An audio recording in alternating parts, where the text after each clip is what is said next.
Saan po ba nag-uugat yung gulo talaga dyan sa Senado?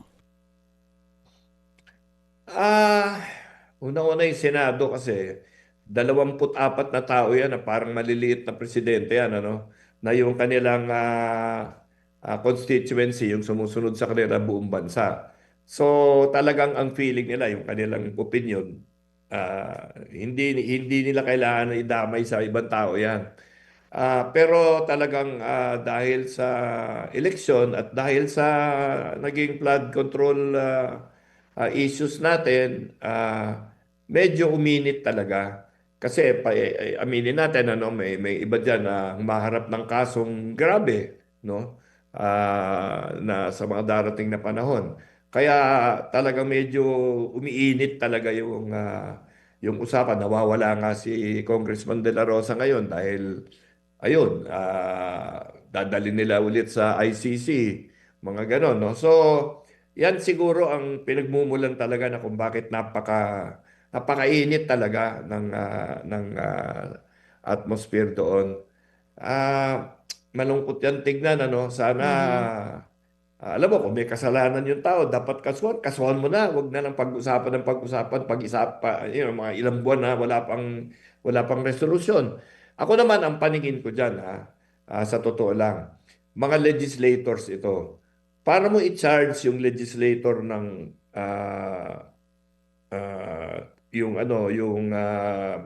malversation or yung mga charges na binibigay nila ngayon, kailangan yung ebidensya mo matibay talaga.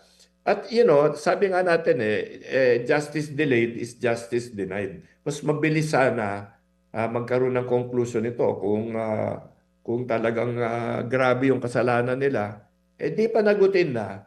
Ang nangyayari kasi umiikot lang ng umiikot, hindi naman talaga nalalagay sa mesa yung mga charges na diretso. Naintindihan ko na matagal gumawa ng kasong matibay.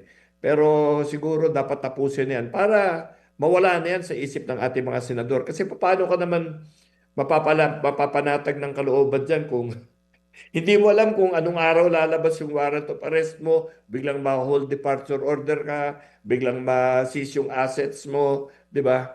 So, parang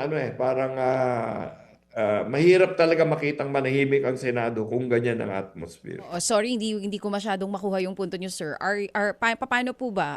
Kung may dapat kakasuhan agad, huwag patagalin. Yun po ang inyong suggestion. Oo, wag nang para at least magkasagutan na ito. Mm. Tapos ang kasi, karamihan ng mga plunder ang sinasabi, tapos ganyan, lahat na puro non-bailable, nakulong talaga kaagad, ano. Mm. Siguro suriin ng mabuti at pag-aralan kasi ako, sa tingin ko, yung mga kasong ganun plunder, unang-una malversation, mahirap congressman or senador mag-charge ng malversation kasi malversation, kasalanan yan ng isang gumagawa ng kontrata na ang pinagmulan doon pondo na hindi dapat doon pumunta. Yun Mm. kaya malversation, no? Wala naman senador o congressman na pumipirma o sumasali din sa mga kontratang ganyan.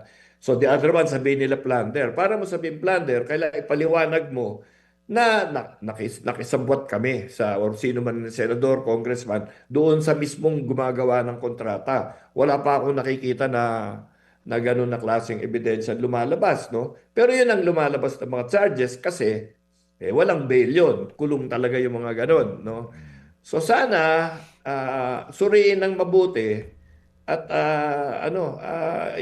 kasi ngayon pwede ka naman kasi magpa-hold departure or magpa-freeze assets kahit na pinaplano pa lang yung kaso eh. Mm. Sana wag naman masyadong magdamihan yung ganon. Lalo na sa mga taong pinangangalagaan nila yung pangalan nila, kaming mga politiko na dapat talaga paniwalaan ng tao, sana bigyan ng pagkakataon na sagutin nila kung mayroon man problema. Or Oh. wag na lang pag-usapan kung wala naman talaga.